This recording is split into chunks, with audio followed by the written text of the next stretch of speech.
part 4 of How I Married a Man That Didn't Exist. My hair is finally done for the ones who were stressed and pressed about the way I was straightening my hair. I can't multitask. I'm over here trying to tell a story and I'm straightening the same strands like a million times. Smoke is coming up. I'm so sorry. It's done now. So we had this beautiful family dinner. Normally the girls had chores and they were responsible for cleaning the dishes after dinner. I washed the dishes. His mom was just insisting that I didn't do that. I grew up in the South, and this is what we do, and I'm sure in a lot of other places too. I was raised with manners. My parents were very big on when you're in someone else's home, you treat it like your own home, even better. So I offered to wash the dishes, and I did that, and once again, this was just another big gesture for her, and it was something that I could tell as the evening was going along. She was softening up a little bit more, and she was talking to me more, and things seemed to be going really well. We were having our own private conversations without Rob. After dinner, we're all sitting on the couch, and I'm not sure if we were watching a movie or if we were talking. I know his mother and I were talking quite a bit. She's just, getting the scoop. She's finding out who I am. I'm talking about my family. I'm talking about moving to Florida, my job. And we did talk a lot about my job.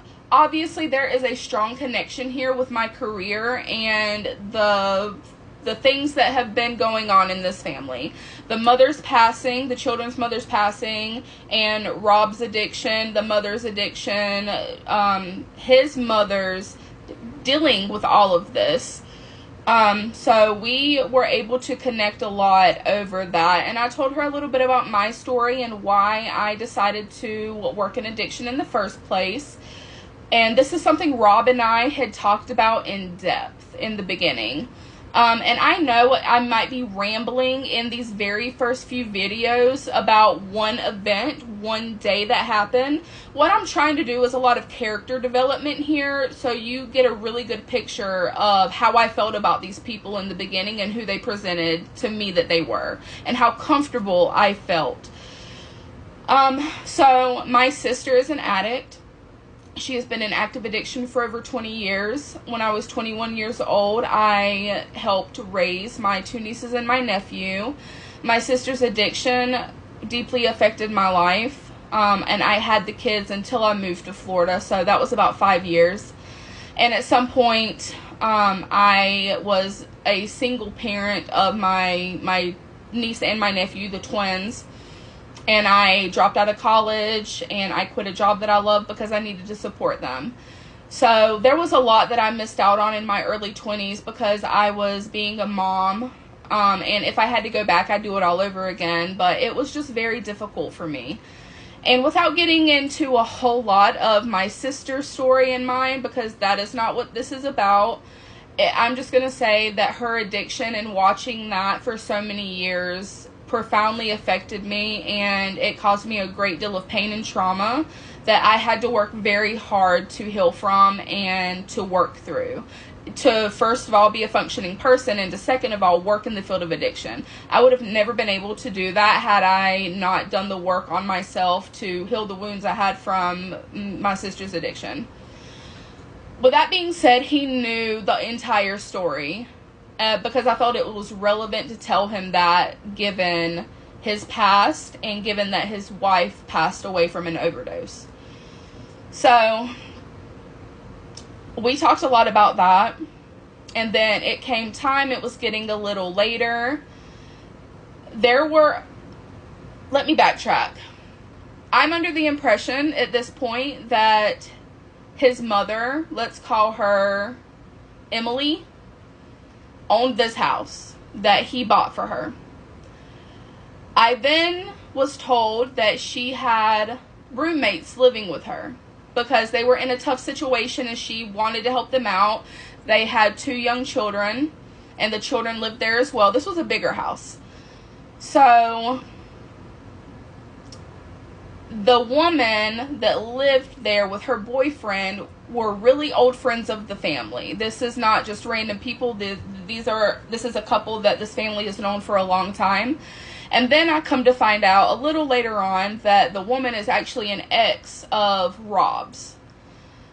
That didn't really bother me because it didn't seem to be a big issue. It didn't seem to be some weird situation where they had something going on still.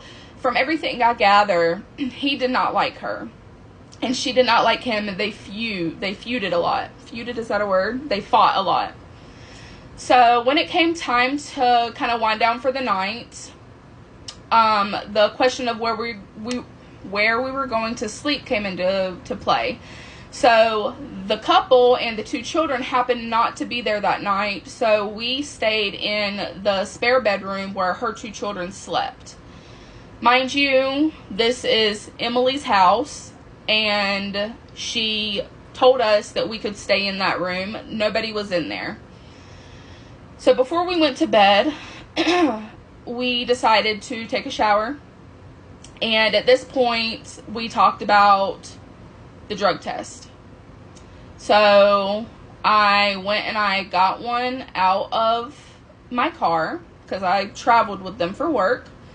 And he did the drug test in front of me. Like, I'm literally standing there and I watched him do it. It came back all negative. That, in my mind, was just another confirmation of things are okay. Things are going to be fine. This, any doubts that I had in that moment just dissipated. Not that there were many to begin with, obviously, because I'm just acting reckless out here.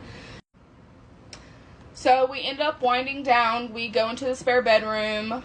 He pulls the mattresses off the beds because they were like 2 small twin beds. So he put the mattresses on the floor so we could like sleep comfortably, and we slept in that room. It turned out that the woman that was living there with Emily, Rob's mother, had a huge problem with this. She had found out that he had a girl over and that we were sleeping in her children's room, which in my mind, they are guests in this house, and the house is Emily's, and there was nobody occupying that room for the night. So I didn't understand the upset. It became a big issue. This woman was texting Emily saying some like off the wall stuff, very upset, very bothered. I'm like, listen, I'm not here to cause problems. I don't want any drama. I'm sorry if I have offended anyone. Emily and Rob both kind of brushed this off. So we wake up the next day and we had breakfast. The girls had breakfast, and we're just kind of lounging around. It's Father's Day at this point. The girls had made Father's Day cards and gifts for Rob, and we were making a plan as to what we were going to do for the day. Rob decided he wanted to go out to lunch with the girls, his mom and me, and we were going to go do this as a family, and then we would kind of play it by ear from there. We're going to go ahead and stop here, look for part 5. Part 5 is probably going to be the last one I do tonight, but I will make sure that I'm continuing on tomorrow.